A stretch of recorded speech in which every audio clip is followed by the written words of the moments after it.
I'm getting a message about right timing and how timing isn't necessarily about calendar days.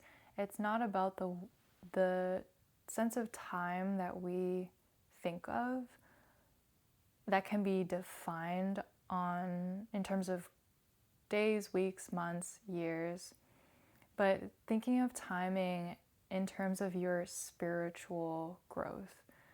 And so, calendar aside, when we think about God's timing and the plan being orchestrated for us, the desires being put into our hearts so that we can co-create in step with God's timing. What that has looked like for me recently and what I'm being called to share with you is that it's important to be present in the moment. Use your tools to, move through your waves of feeling, manage your thinking so that you're not caught in the past or the future, but that you can truly be here in this moment.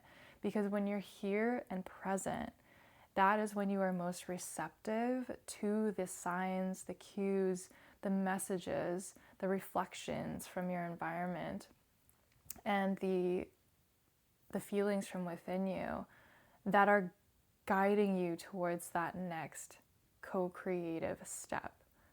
Because when we are drawn too far into the past, thinking or even doing the work is a way that we can get sucked into our past, replaying old stories, or we might even be doing mindset work, thinking really hard about setting the stage for the future. But in both of these places, while it may feel productive and like you are speeding up timing, you're actually not being in the one place where timing actually plays itself out, which is in the here and now.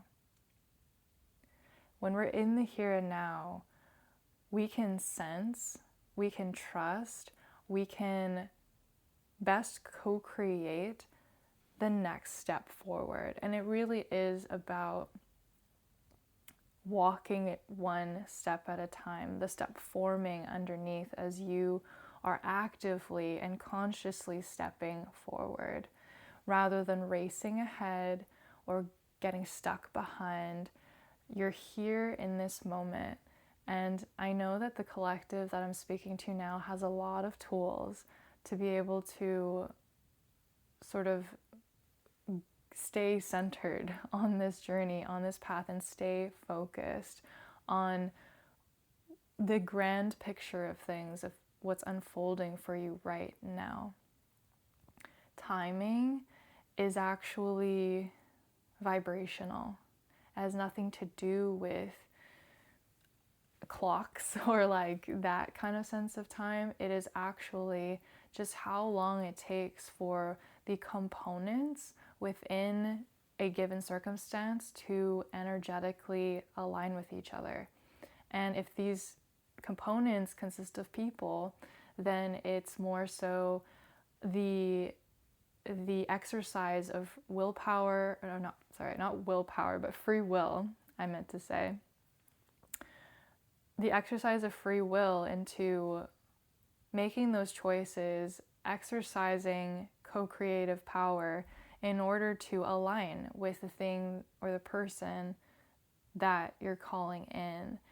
And so it's really important right now, as you are perhaps in a waiting period or you've put in a lot of action or work into securing this future for yourself, just to remember that while we can only do so much. We can do as much as we are meant to do, and the rest is up to God. Letting go and surrendering the need and the impulse to outline, to control, to plan, to be overly involved in the orchestration actually hinders us from being able to receive in God's timing. Because God already knows. Being omniscient, omnipotent, omnipresent, there is nothing that God does not know and cannot do on your behalf. And yet, when we are illuminated with those inspired and divine ideas, the impulse to act and move, that is when we have the call and beckon from the divine to step forward. And what I've been shown lately, I've been told the message to sit and wait. Sit and wait for the impulse. And only when you receive the impulse, that is when you move. That is when you act in alignment with what you've been shown, what you've been given.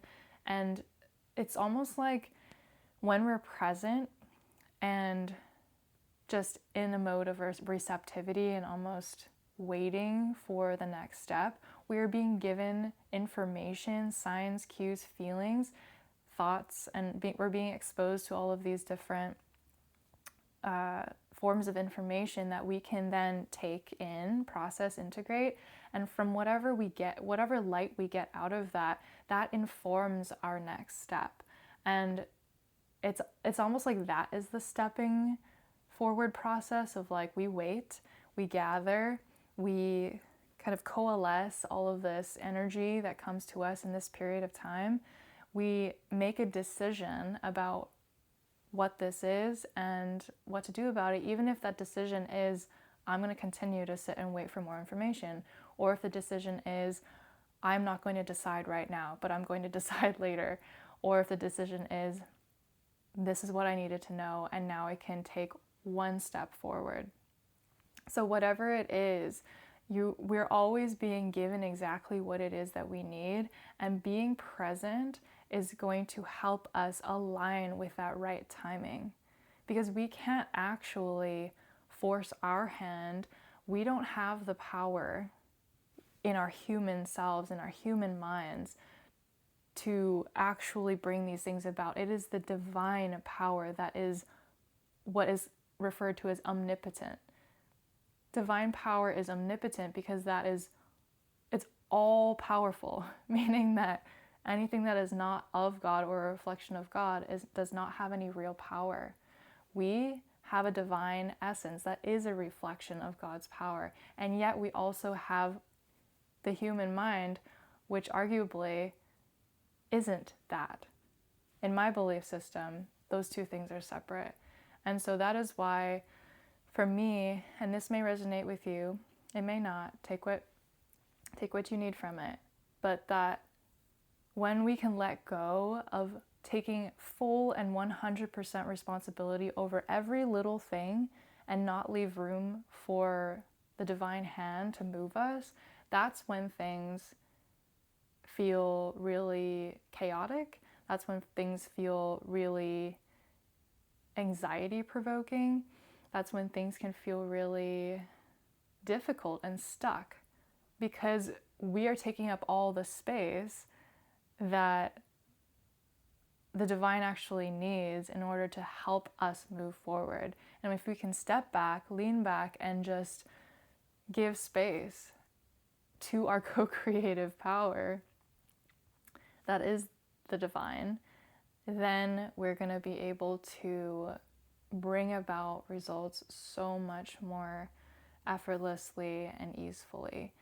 And timing can be, there's so many different aspects that I've been shown about timing lately. One piece is that it's not just about bringing things together harmoniously, but also separating things harmoniously. That it's possible to have not only new beginnings, but new endings that happen in divine timing. And when what I've been experiencing this last 2 months is that when I truly anchor into this truth that there is a harmonious force of love that's driving God's plan, that even when things come apart.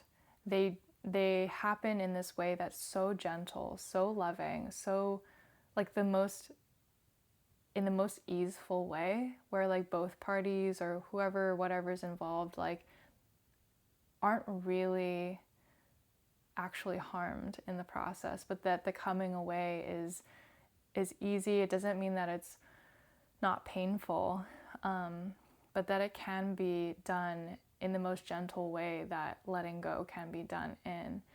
And the timing aspect too, I've been experiencing several different experiences where I was decided within myself, in my inward temple and process, that it was time for something to end or something to transition.